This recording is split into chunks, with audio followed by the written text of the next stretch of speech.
ਇੱਕ Aam Aadmi middle class trap 'ਚ ਕਿਉਂ ਫਸਿਆ ਰਹਿੰਦਾ ਹੈ ਤੇ ਅੱਜ ਕੱਲ੍ਹ ਦੀ ਬੇਰਹਿਮ ਦੁਨੀਆ ਇੱਕ ਆਮ ਆਦਮੀ ਨੂੰ ਮਿਡਲ ਕਲਾਸ ਟਰੈਪ 'ਚੋਂ ਕਿਉਂ ਨਹੀਂ ਨਿਕਲਣ ਦਿੰਦੀ ਤੇ ਮਿਡਲ ਕਲਾਸ ਟਰੈਪ 'ਚ ਫਸੇ ਰਹਿਣ ਦੀ ਕੀ ਵਜ੍ਹਾ ਨੇ। ਅੱਜ ਆਪਾਂ ਇਹਦੇ ਤੇ ਡਿਟੇਲ ਨਾਲ ਗੱਲ ਕਰਾਂਗੇ। ਸਰਕਾਰੀ ਨੌਕਰੀ ਦਾ ਨਸ਼ਾ। ਇੱਕ ਐਵਰੇਜ ਪਾਕਿਸਤਾਨੀ ਨੌਜਵਾਨ ਦੀ ਜਵਾਨੀ ਦੇ ਬਿਹਤਰੀਨ 10 ਸਾਲ ਸਰਕਾਰੀ ਨੌਕਰੀ ਦੇ ਇੰਤਜ਼ਾਰ ਦੇ ਵਿੱਚ ਗਲ ਸੜ ਜਾਂਦੇ ਨੇ। ਉਹ 25,000 ਦੀ ਪ੍ਰਾਈਵੇਟ ਨੌਕਰੀ ਜਾਂ ਕੋਈ ਛੋਟਾ ਮੋਟਾ ਕਾਰੋਬਾਰ ਕਰਨ ਨੂੰ ਆਪਣੀ ਤੌਹੀਦ ਸਮਝਦੇ ਨੇ ਤੇ 20 ਸਾਲ ਦੀ ਉਮਰ ਤੱਕ ਆਪਣੇ ਵਾਲਦੈਨ ਦੇ ਟੁਕੜਿਆਂ ਤੇ ਪਲਦੇ ਰਹਿੰਦੇ ਨੇ। ਨਤੀਜਾ ਇਹ ਨਿਕਲਦਾ ਕਿ ਜਦੋਂ ਉਹਨਾਂ ਨੂੰ ਹੋਸ਼ ਆਉਂਦਾ ਉਨੀ ਦੇਰ ਨੂੰ ਵਕਤ ਤੇ ਉਮਰ ਦੋਵੇਂ ਹੀ ਉਹਦੇ ਹੱਥ ਚੋਂ ਨਿਕਲ ਚੁੱਕੇ ਹੁੰਦੇ ਨੇ। ਦੂਸਰੀ ਜਿਹੜੀ ਵਜੂਹਾਤ ਆ ਦਿਖਾਵੇ ਦੀ, ਸ਼ਾਦੀਆਂ ਜਾਂ ਅਮੀਰਾਂ ਦੀ ਨਕਲ। ਜੇਬ ਜਿਨ੍ਹਾਂ ਦੇ 1 ਰੁਪਇਆ ਨਹੀਂ ਹੁੰਦਾ ਲੇਕਿਨ ਸ਼ਾਦੀ ਤੇ 10 ਲੱਖ ਦਾ ਖਾਣਾ ਤੇ 5 ਲੱਖ ਦਾ ਦਹੇਜ ਦੇਣਾ ਇਹਨਾਂ ਦੀ ਅਦਾ ਦਾ ਮਸਲਾ ਹੈ। 2 ਘੰਟਿਆਂ ਦੇ ਫੰਕਸ਼ਨ ਵਾਸਤੇ ਇਹ ਆਪਣੀ ਜਮ੍ਹਾਂ ਕੀਤੀ ਹੋਈ ਕੁੱਲ ਜਮ੍ਹਾਂ ਪੂੰਜੀ ਉਡਾ ਦਿੰਦੇ ਨੇ। ਫਿਰ ਅਗਲੇ 5 ਸਾਲ ਦਾ ਕਰਜ਼ਾ ਉਤਾਰਦੇ ਰਹਿ ਜਾਂਦੇ ਨੇ। ਅਗਲੀ ਜਿਹੜੀ ਵਜ੍ਹਾ ਹੈ ਉਹ ਹੈ ਡਿਗਰੀ ਜ਼ਿਆਦਾ ਚਾਹੇ। ਸਾਡੇ ਨੌਜਵਾਨ ਦੇ ਹੱਥ 'ਚ MBA ਦੀ ਡਿਗਰੀ ਤੇ ਹੁੰਦੀ ਹੈ ਲੇਕਿਨ ਇਹਨਾਂ ਨੂੰ ਪ੍ਰੋਫੈਸ਼ਨਲ ਈਮੇਲ ਲਿਖਣੀ ਨਹੀਂ ਆਉਂਦੀ। ਸਾਡੇ ਤਾਲੀਮੀ ਨਿਜ਼ਾਮ ਨੇ ਨੌਕਰ ਪੈਦਾ ਕੀਤੇ ਨੇ ਹੁਨਰਮੰਦ ਨੇ। ਡਿਗਰੀ ਨੂੰ ਕਾਬਲੀਅਤ ਸਮਝਣ ਦੀ ਸਭ ਤੋਂ ਵੱਡੀ ਬੇਵਕੂਫੀ ਹੈ ਕਿਉਂਕਿ ਮਾਰਕੀਟ ਡਿਗਰੀ ਨੂੰ ਨਹੀਂ ਸਕਿੱਲ ਨੂੰ ਪੈਸੇ ਦੇ। ਅਗਲਾ ਜਿਹੜਾ ਪੁਆਇੰਟ ਆ, ਇੱਕ ਕਮਾਵੇ 10 ਖਾਵੇ, ਮਤਲਬ ਮੁਸ਼ਤਰਕਾ ਫੈਮਿਲੀ, ਜੁਆਇੰਟ ਫੈਮਿਲੀ। ਇਹਦੇ ਵਿੱਚ ਇਹ ਹੁੰਦਾ ਕਿ ਇੱਕ ਭਰਾ ਕਮਾਉਂਦਾ ਰਹਿੰਦਾ, ਬਾਕੀ ਸਾਰੇ ਪੈਰ ਫਸਾ ਕੇ ਖਾਂਦੇ ਰਹਿੰਦੇ ਨੇ, ਮੁਫਤ ਖੋਰੇ ਬਣੇ ਰਹਿੰਦੇ ਨੇ। ਇਹਦੇ ਨਾਲ ਨਾ ਕਮਾਉਣ ਵਾਲੇ ਦਾ ਕੁਛ ਬਣਦਾ ਹੈ ਤੇ ਨਾ ਖਾਣ ਵਾਲੇ ਦਾ। ਉਹਨਾਂ ਦੀ ਸਾਰੀ ਉਮਰ ਦੀ ਜਮ੍ਹਾਂ ਪੂੰਜੀ ਜਿਹੜੀ ਸਾਰੀ ਕਮਾਈ ਦਾ ਪੈਸਾ ਹੈ ਉਹ ਢਿੱਡ ਭਰਨ ਤੇ ਲੱਗ ਜਾਂਦੇ। ਅਗਲਾ ਪੁਆਇੰਟ ਹੈ ਜਿਹੜਾ ਕਮੇਟੀ ਕਲਚਰ, ਡੈਡ ਪੈਸਾ। ਪਾਕਿਸਤਾਨੀਆਂ ਨੂੰ ਨਾ ਇਨਵੈਸਟਮੈਂਟ ਤੋਂ ਬਹੁਤ ਡਰ ਲੱਗਦਾ ਲੇਕਿਨ ਇਹਨਾਂ ਨੂੰ ਕਮੇਟੀ ਪਾਉਣ ਦਾ ਬਹੁਤ ਸ਼ੌਕ ਹੈ।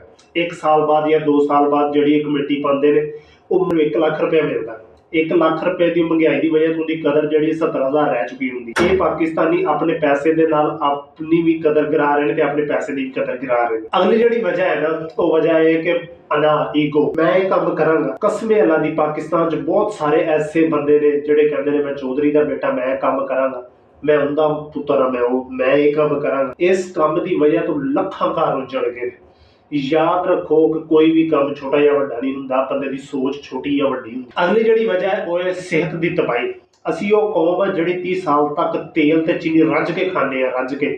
ਫਿਰ ਅਗਲੇ 50 ਸਾਲਾਂ ਬਾਅਦ ਜਿਹੜੀ ਸਾਡੀ ਸਾਰੀ ਕਮਾਈ ਉਹ ਅਸੀਂ ਆਪਣੇ ਹਸਪਤਾਲਾਂ 'ਚ ਦੇ ਦਿੰਦੇ ਤੇ ਸਿਹਤ ਨੂੰ ਨਜ਼ਰਅੰਦਾਜ਼ ਕਰਨਾ ਇਹ ਗੁਰਬਤ ਦਾ ਸਭ ਤੋਂ ਵੱਡਾ ਰਸਤਾ। ਅਗਲਾ ਜਿਹੜਾ ਪੁਆਇੰਟ ਹੈ ਉਹ ਹੈ ਸ਼ਾਰਟਕਟ।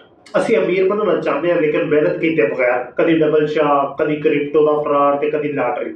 ਪਾਕਿਸਤਾਨੀ ਆਵਾਮ ਪ੍ਰੋਸੈਸ ਤੇ ਯਕੀਨ ਨਹੀਂ ਰੱਖਦੀ ਲੇਕਿਨ ਮੌਜਜ਼ੇ ਇਹਨਾਂ ਨੂੰ ਚਾਹੀਦੇ ਨੇ ਤੇ ਮੌਜਜ਼ਿਆਂ ਦੇ ਇੰਤਜ਼ਾਰ ਦੇ ਵਿੱਚ ਨਸਲ ਦਰ ਨਸਲ ਤਬਾਹ ਹੋ ਜਾਂਦੀ। ਅਗਲਾ ਜਿਹੜਾ ਪੁਆਇੰਟ ਹੈ ਉਹ ਹੈ ਇਲਜ਼ਾਮ ਤਰਾਸ਼ੀ। ਨਵਾਜ਼ ਸ਼ਰੀਫ ਆ ਗਿਆ, ਇਮਰਾਨ ਖਾਨ ਆ ਗਿਆ, ਹਕੂਮਤ ਚੋਰ ਹੈ, ਇਹ ਉਹ ਚੂਰਨ ਨੇ ਜਿਹੜੇ ਨਕਾਰਾ ਲੋਕ ਰੋਜ਼ ਵੇਚਦੇ ਨੇ। ਇਹ ਮੰਨਣ ਦੀ ਬਜਾਏ ਕਿ ਅਸੀਂ ਨਾ ਲਾਇਕ ਹਾਂ, ਸਾਰਾ ਮਲਮਾ ਚੁੱਕ ਕੇ ਹਕੂਮਤ ਤੇ ਪਾ ਦਿੰਦੇ ਨੇ, ਇੱਕ ਬੰਦੇ ਤੇ ਪਾ ਦਿੰਦੇ। ਅਸੀਂ ਉਹ ਲੋਕ ਆ ਜਿਹੜਾ ਆਈਫੋਨ ਕਿਸ਼ਤਾਂ ਤੇ ਲੈਣਾ ਪਸੰਦ ਕਰਦੇ ਨੇ, ਉਹਨਾਂ ਨੂੰ ਖਾਣ ਵਾਸਤੇ ਜਿਹੜੇ ਸਾਨੂੰ ਨਾ ਪਸੰਦ ਕਰਦੇ ਨੇ।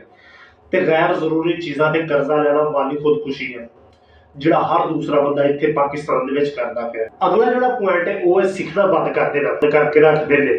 ਇੱਕ ਔਸਤਨ ਪਾਕਿਸਤਾਨੀ ਸਾਲ ਦੇ ਵਿੱਚ 1 ਕਿਤਾਬ ਵੀ ਨਹੀਂ ਪੜ੍ਹ ਪਾਉਂਦਾ। ਇਹ ਗੱਲ ਸ਼ੋਰ ਹੈ ਕਿ ਜਦੋਂ ਤੁਸੀਂ ਆਪਣੇ ਦਿਮਾਗ ਤੇ ਇਨਵੈਸਟਮੈਂਟ ਕਰਨੀ ਬੰਦ ਕਰ ਦਿੰਦੇ ਹੋ ਤੁਹਾਡੀ ਜੇਬ ਆਟੋਮੈਟਿਕਲੀ ਖਾਲੀ ਹੋਣਾ ਸ਼ੁਰੂ ਹੋ ਜਾਏ। ਅਗਲਾ ਜਿਹੜਾ ਪੁਆਇੰਟ ਹੈ ਉਹ ਹੈ ਰਿਸਕ ਫੋਬੀਆ। ਪੈਸਾ ਡੁੱਬ ਨਾ ਜਾਏ ਇਸ ਵਜ੍ਹਾ ਤੋਂ ਅਸੀਂ ਪੈਸਾ ਬੈਂਕਾਂ ਦੇ ਵਿੱਚ ਸੜਨ ਲਈ ਰੱਖ ਛੱਡਦੇ ਹਾਂ ਜਾਂ ਇੱਕ ਪਲਾਟ ਲੈ ਕੇ ਛੱਡਦੇ ਨੇ। ਇਸ ਵਜ੍ਹਾ ਤੋਂ ਅਸੀਂ ਕਾਰੋਬਾਰ ਨਹੀਂ ਕਰਦੇ ਕਿ ਕਿਤੇ ਸਾਡਾ ਪੈਸਾ ਨਾ ਡੁੱਬ ਜਾਏ, ਰਿਸਕ ਹੀ ਨਹੀਂ ਲੈਂਦੇ। ਤੇ ਇੱਕ ਗੱਲ ਯਾਦ ਰੱਖੋ, ਜਿੰਨੇ ਚਿਰ ਤੁਸੀਂ ਰਿਸਕ ਨਹੀਂ ਲਓਗੇ ਉਹਨੇ ਚਿਰ ਤੁਸੀਂ ਤਰੱਕੀ ਨਹੀਂ ਕਰ ਸਕਦੇ। ਅਗਲਾ ਜਿਹੜਾ ਪੁਆਇੰਟ ਹੈ ਉਹ ਹੈ ਹੱਸਦ ਰਵੱਈਆ। ਇੱਕ ਅਮੀਰ ਇਨਸਾਨ ਨੂੰ ਵੇਖ ਕੇ ਅਸੀਂ ਕਹਿੰਦੇ ਹਾਂ ਇਹਨੇ ਹਰਾਮ ਦਾ ਕਮਾਇਆ। ਅਸੀਂ ਇਹ ਸੋਚ ਨਹੀਂ ਸਕਦੇ ਕਿ ਅਸੀਂ ਇਹਦੇ ਵਰਗਾ ਬਣਨਾ ਜਾਂ ਇਹਨੇ ਕਿਵੇਂ ਅਮੀਰ ਬਣਿਆ ਜਾਂ ਇਹਨੇ ਕਿਵੇਂ ਕੀਤਾ। ਹੱਸਦ ਰਵੱਈਏ ਦੀ ਵਜ੍ਹਾ ਤੋਂ ਤੁਸੀਂ ਉਹ ਬਣਨਾ ਨਹੀਂ ਚਾਹੁੰਦੇ ਜੋ ਉਹ ਬਣਿਆ ਹੋਇਆ, ਜਾਂ ਜੋ ਉਹਦੇ ਕੋਲ ਉਹ ਚੀਜ਼ ਤੁਸੀਂ ਅਚੀਵ ਨਹੀਂ ਕਰਨਾ ਚਾਹੁੰਦੇ ਜੋ ਉਹਨੇ ਅਚੀਵ ਕੀਤੀ ਹੋਈ। ਅਗਲਾ ਜਿਹੜਾ ਪੁਆਇੰਟ ਹੈ ਉਹ ਹੈ ਵਕਤ ਦਾ ਕਤਲ। ਅਸੀਂ ਉਹ ਆਵਾਮ ਜਿਹੜਾ ਚਾਹ ਦੇ ਹੋਟਲਾਂ ਤੇ ਬਹਿ ਕੇ ਘੰਟੇ ਬਹਿਸ ਕਰ ਸਕਦੇ ਹਾਂ ਸਿਆਸਤ ਤੇ, ਟਿਕਟੋਕ ਦੀ ਸਕਰੋਲਿੰਗ ਕਰ ਸਕਦੇ ਹਾਂ, ਫਜ਼ੂਲ ਮਹਿਫਲਾਂ 'ਚ ਬਹਿ ਸਕਦੇ ਹਾਂ।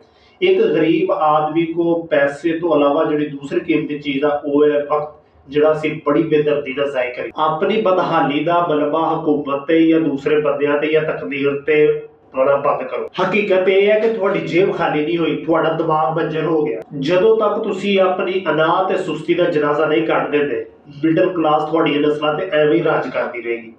ਅੱਲਾ ਹਾਫਿਜ਼। ਮੈਨੂੰ ਲੱਗਦਾ ਹੈ ਕਿ ਅੱਜ ਦੀ ਵੀਡੀਓ ਤੁਹਾਨੂੰ ਜ਼ਰੂਰ ਪਸੰਦ ਆਏਗੀ। ਹੋਪ ਕਿ ਅਗਰ ਤੁਹਾਨੂੰ ਪਸੰਦ ਆਈ ਹੈ ਤੇ ਪਲੀਜ਼ ਲਾਈਕ, ਸ਼ੇਅਰ ਤੇ ਸਬਸਕ੍ਰਾਈਬ ਲਾਜ਼ਮੀ ਕਰਕੇ ਜਾਓ ਚੈਨਲ ਨੂੰ।